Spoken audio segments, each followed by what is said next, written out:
아멘. 형제 자매님들 반갑습니다. 아멘. 자, 오늘은 신헌서 5번째 다니엘서 개관을 하도록 하겠습니다. 아멘. 다니엘서는 총 12장으로 되어 있습니다. 한 장 한 장이 아주 구분이 명확하고 분명한 내용을 가지고 있습니다.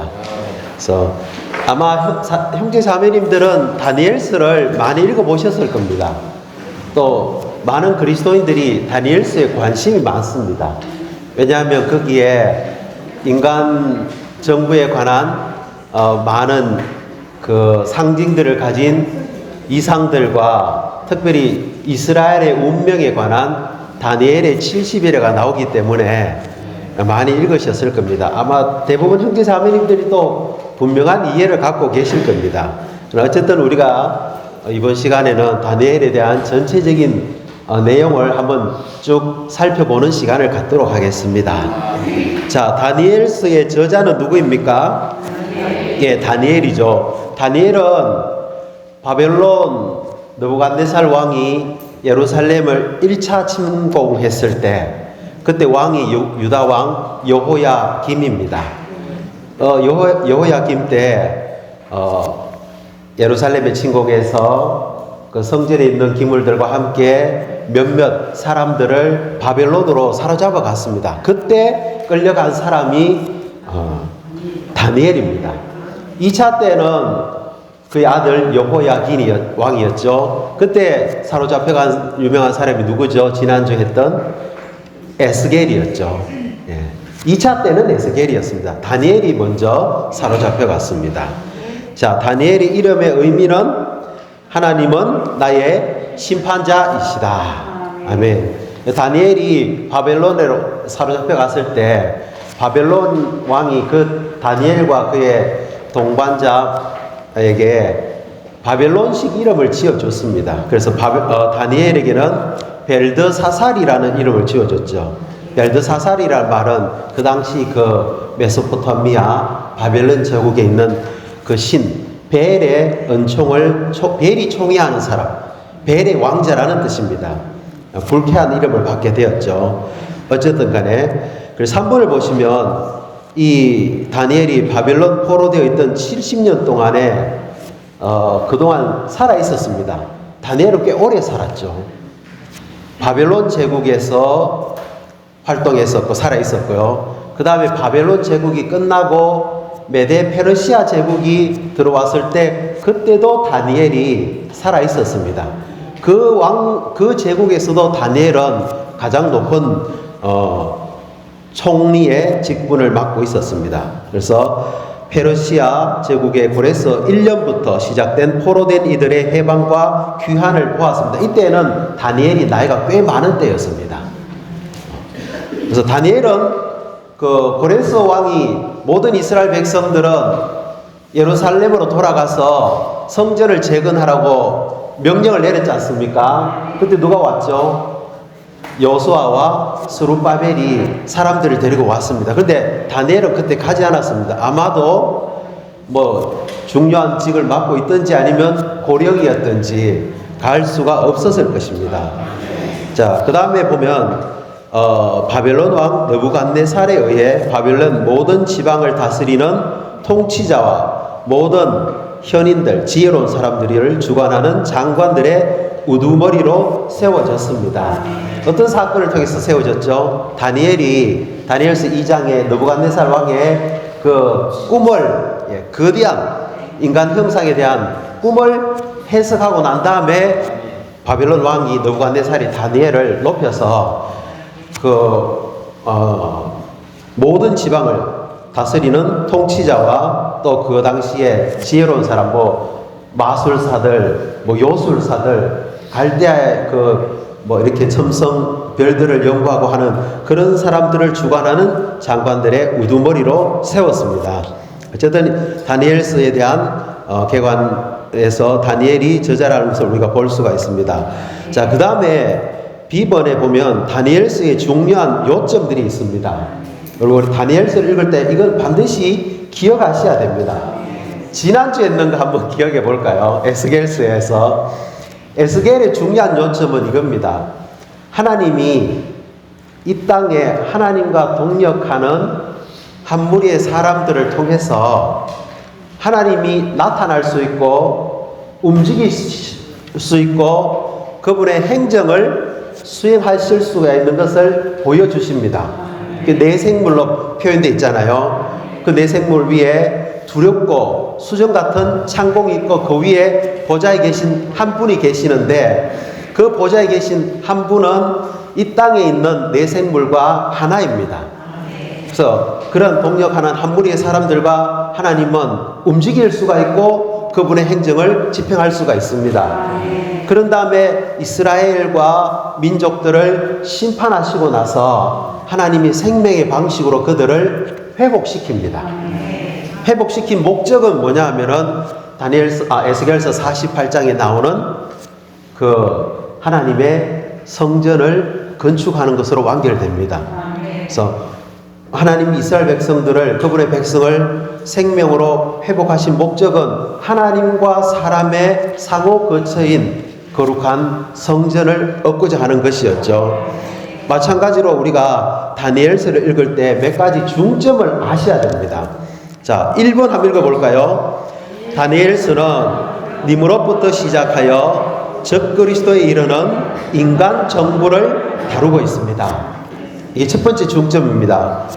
다니엘서에는 니므롯이 누군지 아십니까? 노아가 있었죠. 노아의 세 아들 중에 함이 있었습니다. 함은 아버지의 실패를 드러내므로써 저주를 받았죠.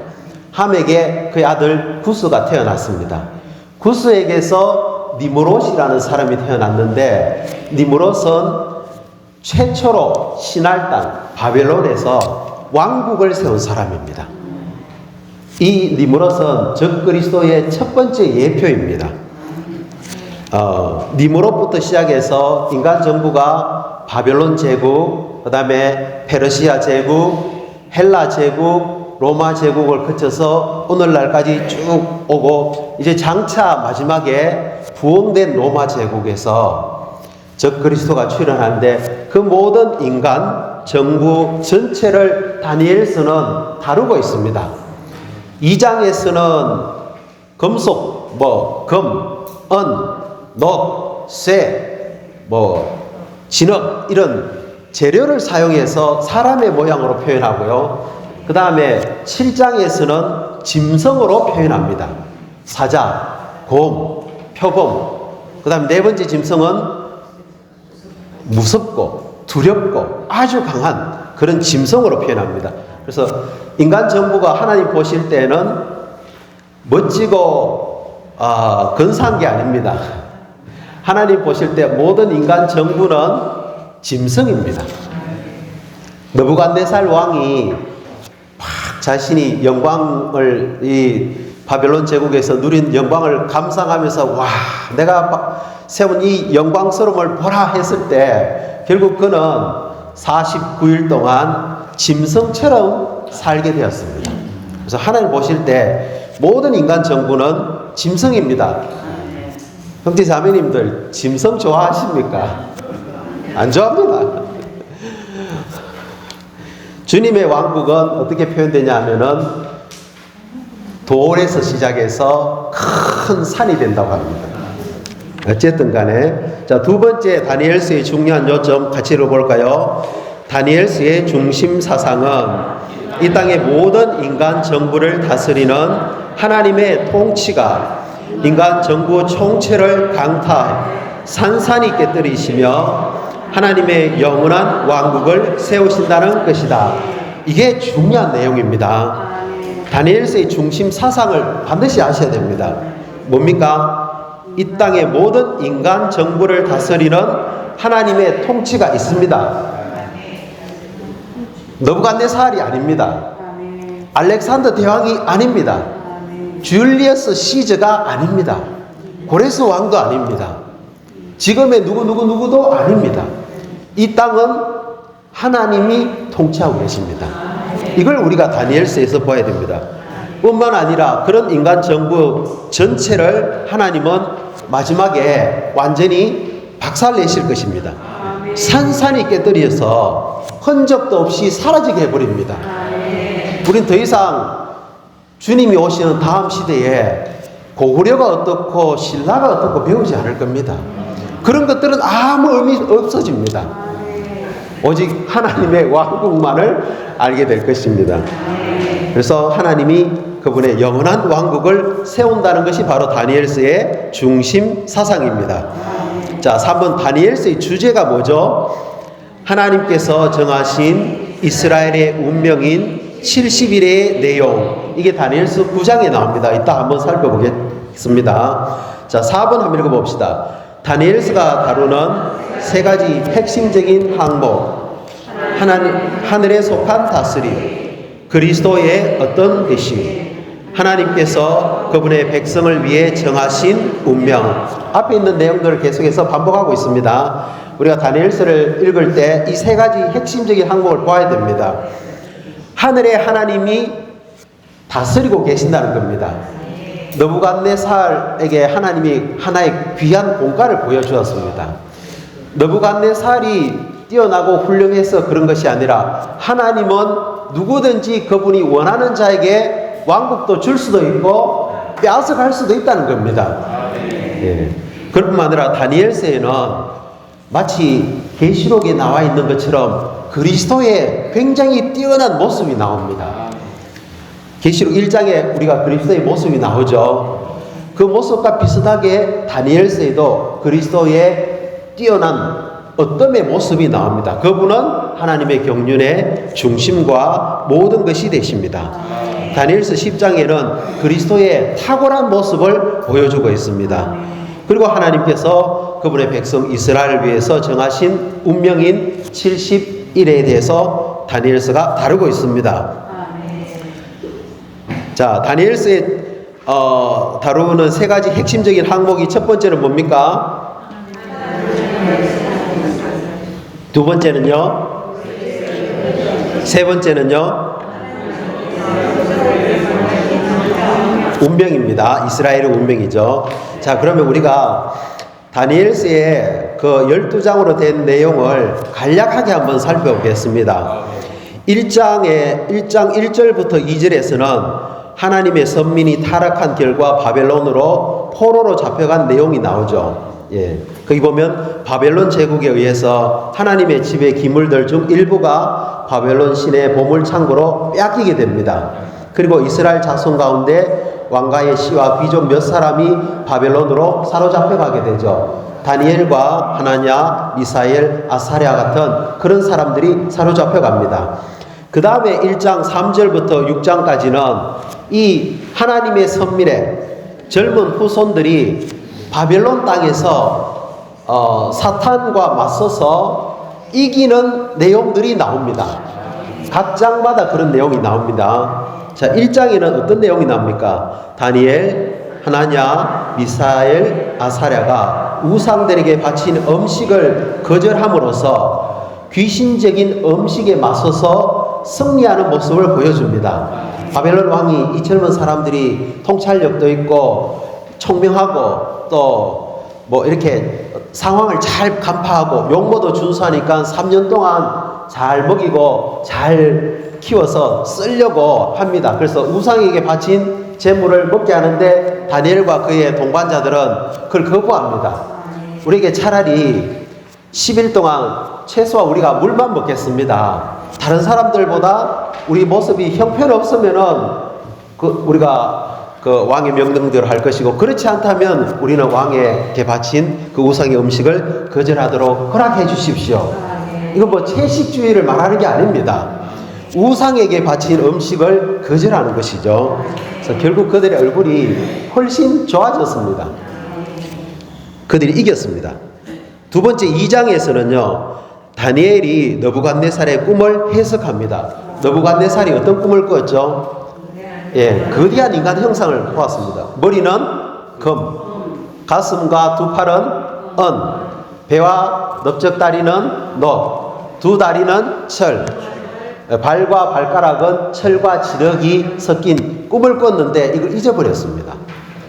그래서 바벨론에 있는 꿈을 잘 해석한다는 모든 지혜로운 사람들을 불러가지고 내가 무슨 꿈을 꾸었는지도 말하고 꿈도 해석하라고 했습니다.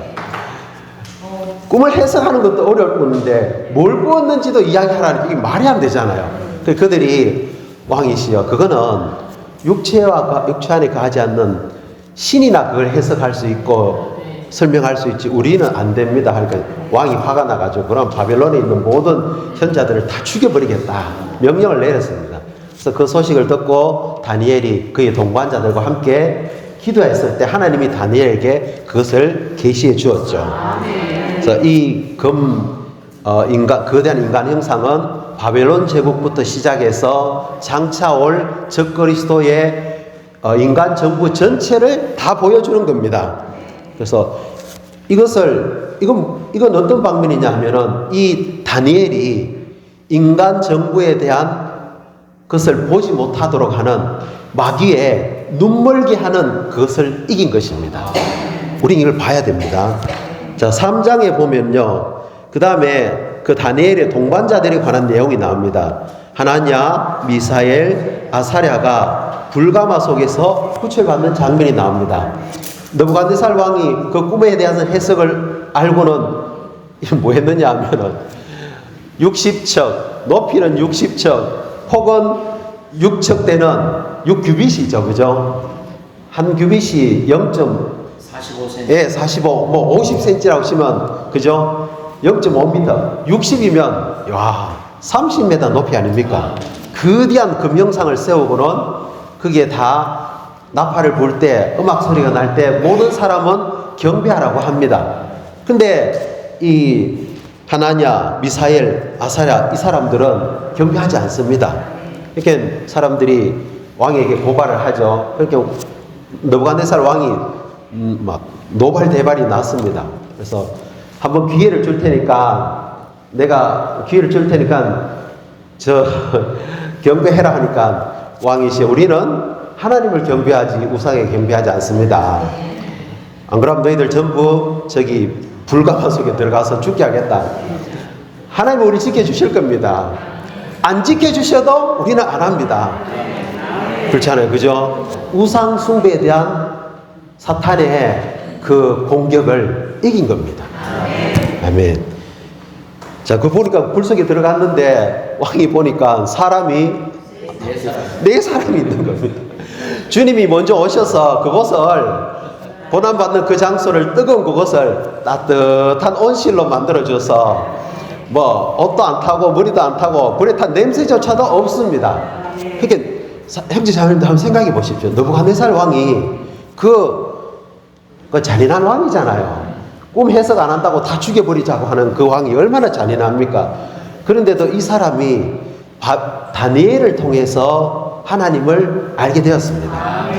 이 다니엘의 동반자들을 통해서도 하나님에 대한 것을 이제 알게 되었습니다. 공과를 배워야 되는데 못 배웠어요.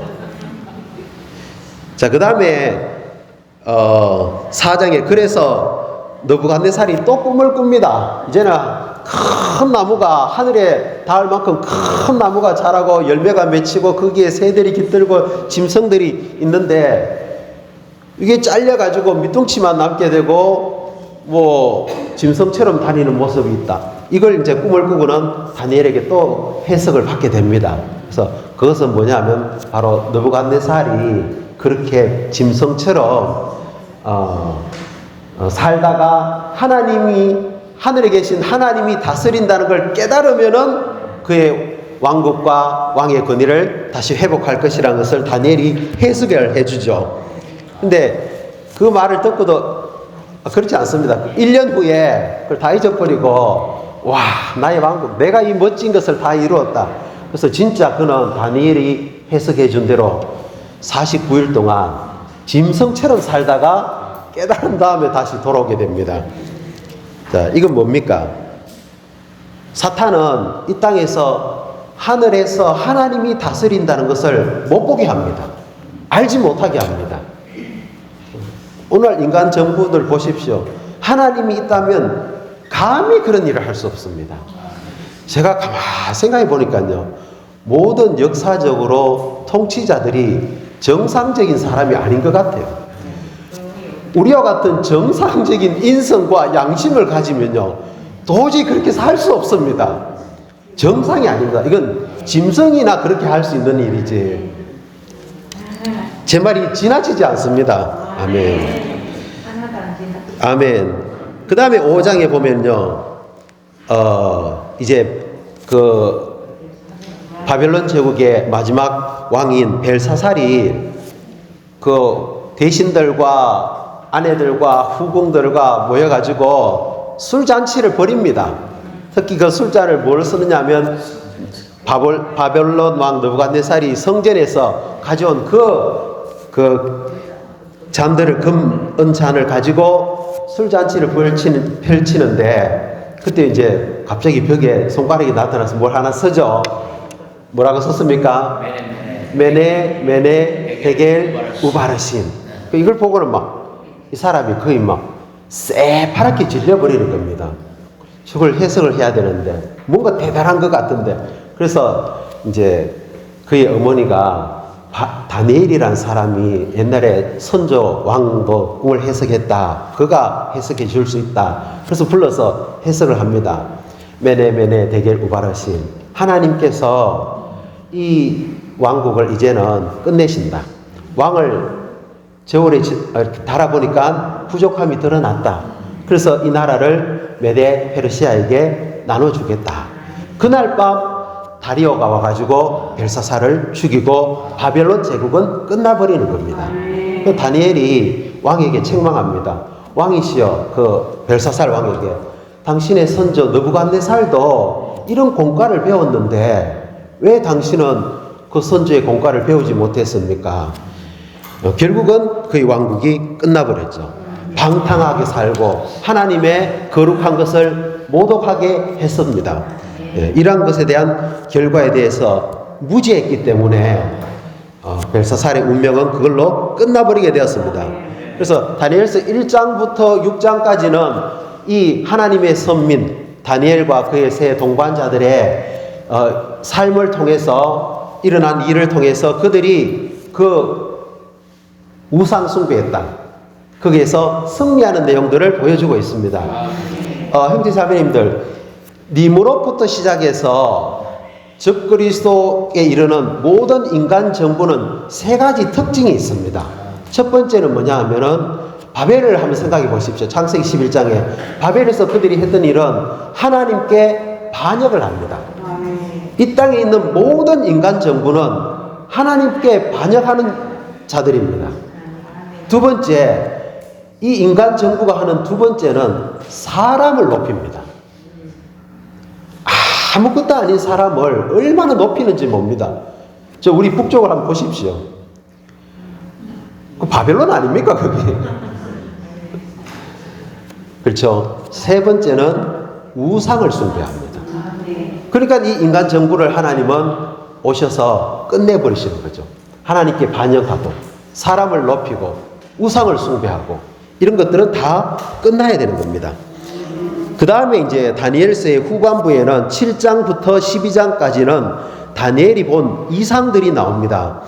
자, 7장을 한번 보면요, 다니엘이 지중해에서 올라온 네 짐승들에 관한 이상을 봅니다.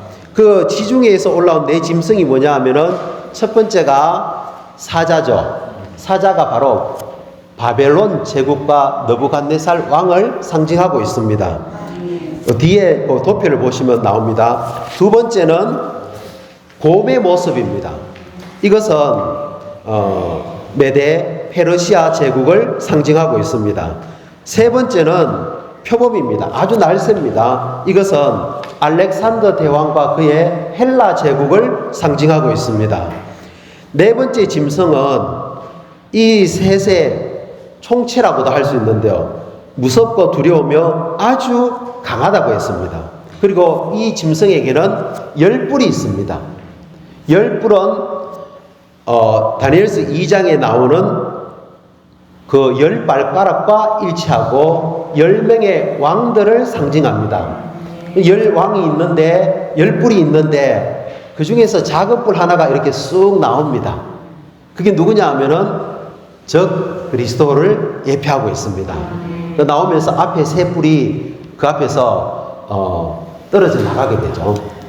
자, 이것은 열왕과 적 그리스도에 관한 내용입니다. 뭐 제가 상세하게 다 설명은 못 해드립니다. 그 다음에 8장에 가면은 다시 한번 그 순양과 순염소와 그 계성자들에 관한 이상을 보여주고 있습니다. 순양은 무엇을 상징하죠? 예, 메도 페르시아 제국입니다. 순양에는 두 뿔이 있습니다. 페르시아 제국의 많은 곳에 가면요, 양의 표시들이 있습니다. 그리고 순염소가 나오는데 이 순염소는 헬라 제국을, 그리스 제국이죠. 헬라 제국을 상징하고 있습니다. 이 순염소에게는 두드러진 한 뿔이 있습니다. 이게 누굴까요? 알렉산더 대왕입니다. 알렉산더는 굉장히 능력 있고 출중한 인물입니다. 이 사람이 33세 되는 젊은 나이에 갑자기 죽게 되죠. 근데 그가 죽고 나자 그를 따르는 4명의 장군들이 그 당시 이 지중해를 중심으로 해서 밑에는 이집트, 위에는 시리아, 뭐 또 소아시아, 마케도니아 이렇게 4개의 나라로 나누어져 버립니다. 그러다 결국은 위쪽은 하나로 시리아로 통일되고 밑에는 이집트로 남게 되죠. 그러다가 거기서 4뿔 중에서 또 작은 한 뿔이 나옵니다. 이 작은 한 뿔이 바로 적 그리스도를 예표하는 역사적인 인물로는 안티오쿠스 에피파네스라는 사람입니다.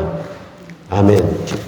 자, 그런 다음에 9장에 가면은 그 천사 메신저 가브리엘이 다니엘에게 70일에로 정해진 이스라엘에 관한 이상을 보여주고 있습니다. 이 70일에는 뒤에 한번 보시죠. 자, 70일에는 70주라는 뜻입니다.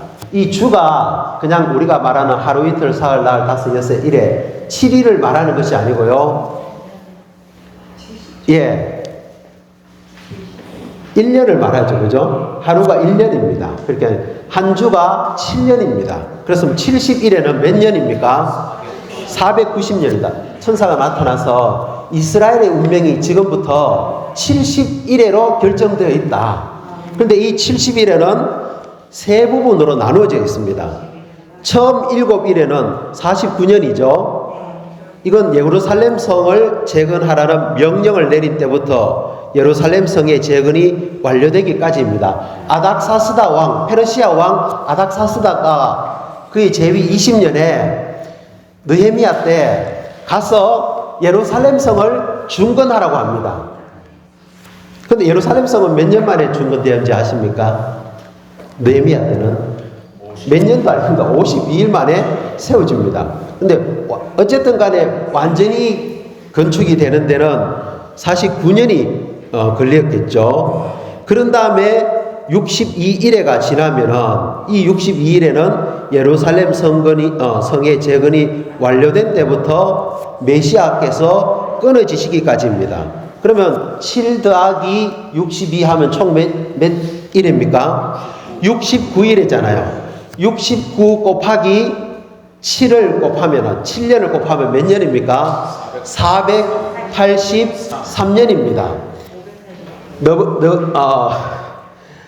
아닥사스다 왕이 예루살렘 성을 건축하라, 재건하라는 명령이 내린 그때로부터 시작해서 그게 BC 445년 니산월 아마 3월 14일 정도 될 겁니다. 그때로부터 시작해서 483년이 지났을 때 정확하게 팔레스타인 땅에서 예수 그리스도가 십자가에 못 박혀 죽으셨습니다. 메시아가 그게 십자가에 못 박혀 달리셨죠. 메시아가 끊어지셨습니다. 그런데 이 날짜는 오늘날로 치는 1년을 365일로 계산하면 안 됩니다. 성경에서는 1년을 365일이 아니고요, 360일로 계산합니다. 우리가 계시록에 보면은 후 3년 반 대환란 기간 며칠입니까? 1260일입니다. 예, 1260일입니다. 그래서 이것은 365일이 아니고 1년을 360일로 계산을 해야 됩니다. 그래서 그때로부터 시작해서 주님이 483년 후에 360일로 계산하는 겁니다. 윤달 계산하면은, 예, 윤달도 다 계산합니다. 여러분, 17만 3,881이 걸리는데 정확하게 483년이 나옵니다. 아멘. 자, 그 다음에 한일회가 남았죠. 이 한일회는 적그리스도가 이스라엘 자손과 7년의 언약을 맺습니다. 장차 우리가 계시록에 나오면 적그리스도가 이스라엘 자손과 마지막 한일회가 될 때 언제가 될지는 모르죠. 7년의 언약을 맺습니다. 이 한일회는 전 3년 반과 후 3년 반으로 나누어집니다. 그리스도의 다시 오심으로 끝나게 되는데요. 전 3년 반이 지나고 나면은 이 적그리스도가 언약을 파기하고 그때부터 이스라엘 사람들과 그리스도인을 어마어마하게 박해를 하게 되죠. 예루살렘 성전을 파괴하게 될 것입니다. 주 예수님. 자, 그런데 형제 자매님들 궁금하지 않습니까? 이 70일에는 70 곱하기 7하면 490년인데 그 예루살렘 성을 중건하는 그때로부터 시작해서 490년 되었으면 벌써 적그리스도가 나와야 됐고 성전이 파괴돼야 되고 뭐 이런 일이 일어나야 되잖아요. 그런데 그런 일은 아직 일어나지 않았습니다. 이 69일에와 나머지 한 일회 사이에 성경에는 비밀의 시대가 있습니다. 그것을 가리켜서 은혜 시대라고 하죠. 이것은 그리스도께서 죽고 부활하시고 성천하신 후로부터 마지막 한일회까지 기간이 정해져 있지 않는 알지 못하는 비밀의 시대입니다. 이 시대에 하나님은 무슨 일을 하시냐 하면은 교회를 건축하시고 그분의 신부를 예비하고 있습니다. 지금 우리는 그 시대에 살고 있죠. 자, 그러면 적그리스도가 나타나서 이스라엘과 7년 언약을 맺습니다. 그러면 당장 무슨 일이 일어나냐 하면은 성전이 세워집니다. 자, 우리 성전에 대해서 잠깐 이야기해 보죠. 솔로몬이 성전을 세웠잖아요. 누가 이 성전을 파괴했습니까? 느부갓네살이 첫 번째로 파괴했습니다. 그런 다음에 스룹바벨이 와서 다시 이것을 재건했습니다. 두 번째는 누가 이걸 파괴시켰냐면은 안티오쿠스 에피파네스라는 시리아 왕이 이걸 파괴시킵니다. 그런 다음에 시간이 지나서 다시 헤롯이 성전을 또 건축을 합니다. 또 누가 파괴하냐면 주 70년에 로마의 아직 황제는 아니지만 황태자였던 티투스가 와서 주 70년에 완전히 파괴시켜 버립니다. 그걸 마태복음에서 주님이 예언하셨죠. 자, 몇 번 파괴되었습니까? 3번 파괴되었죠. 지금 이스라엘 백성들에게는 성전이 있습니까? 없습니까? 없잖아요. 그 누가 성전을 세워주게 하냐면은 적그리스도가 장차날 적그리스도가 이스라엘과 언약을 맺게 하고 그 성전을 짓게 합니다. 예물을 드리게 합니다. 몇 년 동안요? 3년 반 동안 합니다. 그런 다음에 그가 언약을 파괴하고 3년 반 후에 언약을 파괴하고 이스라엘과 예루살렘을 박해하게 되죠. 성전이 또 파괴됩니다. 그리고 나서 다시 이 다니엘서에 보면은 성전이 다시 세워지는 내용들이 예언적으로 나옵니다. 아멘. 어쨌든 이 다니엘에 나오는 70일에가 하나님께서 정하신 이스라엘의 운명입니다. 그러면 형제 자매님들 적그리스도가 나오겠죠. 출현하겠죠. 언제일지는 모르겠지만 우리는 지금 그 머리 은으로 된 팔과 가슴과 팔 지나갔습니다. 메데 페르시아 제국, 그 다음에 노수로 된 배와 넓적다리 로마 제국도 끝났습니다.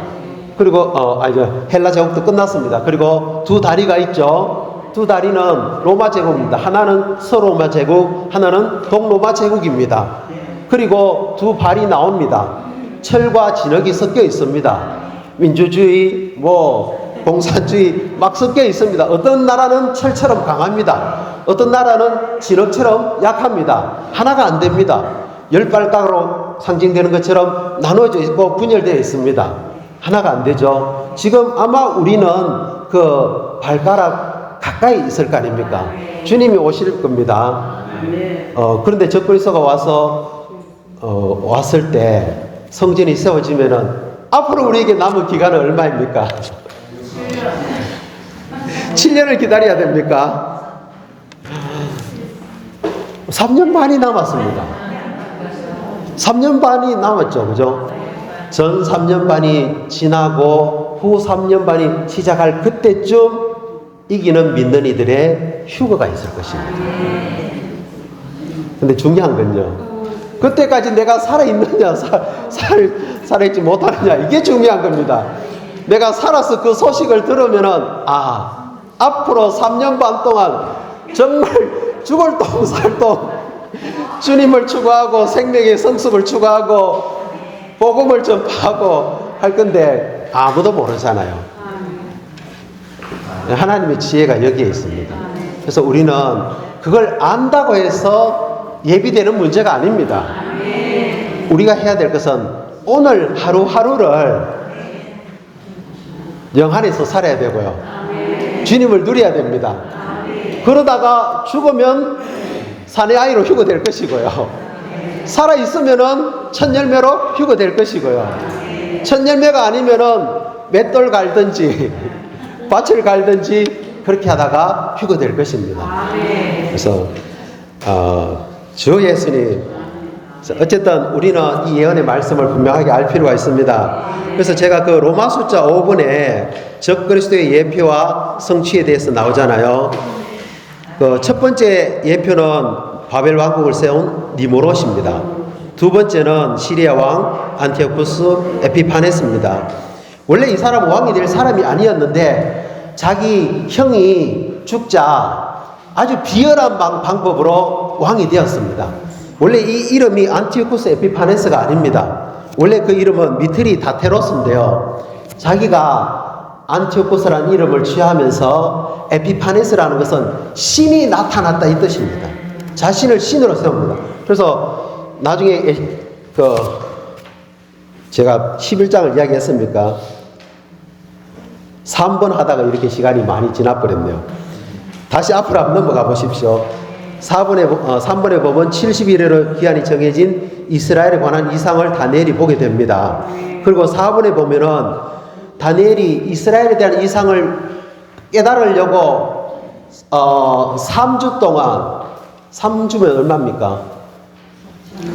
21일 동안 금식하면서 기도할 때 천사 전령이 와서 그것에 대해서 해석을 해줍니다. 그러면서 그가 오는데 그 페르시아 군주, 페르시아를 다스리고 있는 악한 영에 의해서 3주간 여기 오는 게 지체되었다고 이야기하는 겁니다. 이걸 뭘 말하느냐면요, 형제 자매님들, 이 우리가 보이는 물질적인 이 세계 뒤에는 보이지 않는 영적인 광경이 있습니다. 우리가 하나님을 위해서 기도할 때 단순히 기도하는 게 아니고요, 하늘에서 보이지 않는 이 공중에서는 영적인 전쟁이 일어나고 있는 겁니다. 그렇기 때문에 우리의 기도가 너무너무 중요합니다. 그래서 그 3주간 지체된 이유가 바로 막고 있었기 때문인 것이죠. 자, 그런 다음에 5번에 보면 이스라엘의 운명과 관련된 남방왕과 북방왕에 관한 이상이 있습니다. 아까 제가 말씀드렸죠. 헬라 제국이 4개의 왕국으로 나눠진 다음에 크게 2개의 왕국으로 통일됩니다. 하나는 시리아 왕국, 저 북쪽이죠. 하나는 남쪽에 있는 이집트 왕국입니다. 그 사이에 예루살렘이 끼어 있습니다. 이 시리아 왕국과 이집트 왕국 사이의 전쟁 때문에 이스라엘은 엄청난 고난을 당합니다. 이 안티오코스 에피파네스가 이집트를 치고 와서 돌아가면서 예루살렘에 붕괴합니다. 그래서 군사들에게 3일을 줄 테니까 예루살렘에 있는 사람들을 마구 죽이라고 3일의 시간을 줍니다. 10만 명을 죽여버립니다. 남자 여자 할 거 없이. 그 다음에 두 번째 또 이집트 정복을 하러 왔는데 로마가 도와주니까 포기하고 돌아가면서 그때는 처음보다 더 붕괴해서 어떻게 하냐면은 성전을 파괴시키고요. 거기에다가 자기의 우상을 세우게 하고요. 그 제단 위에다가 제우스의 제단을 쌓게 하고요. 이스라엘 백성들은 돼지는 불결한 음식이잖아요. 돼지고기를 먹게 하고 돼지의 피를 성전에다 뿌리고요. 젊은이들을 성전 안에서 음행하게 합니다. 성경, 율법책을 모두 불태워버리고요. 성경을 읽지 못하게 하고요. 이 사람이 안티오코스 에피파네스고 장차올 적그리스도의 예표입니다.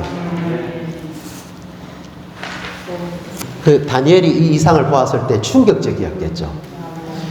그 다음에 6번에 보면 현 시대의 마지막 3년 반과 왕국 시대와 영원 안에서 일어난 일들에 관한 이스라엘의 운명에 관한 이상이 12장에 기록되어 있습니다. 자, 한 가지만 제가 더 말씀드릴게요. 안티오코스 에피파네스가 주전 170년부터 6년 4개월 동안 이스라엘을 파괴하면서 성전을 더럽혔습니다. 그 6년 4개월이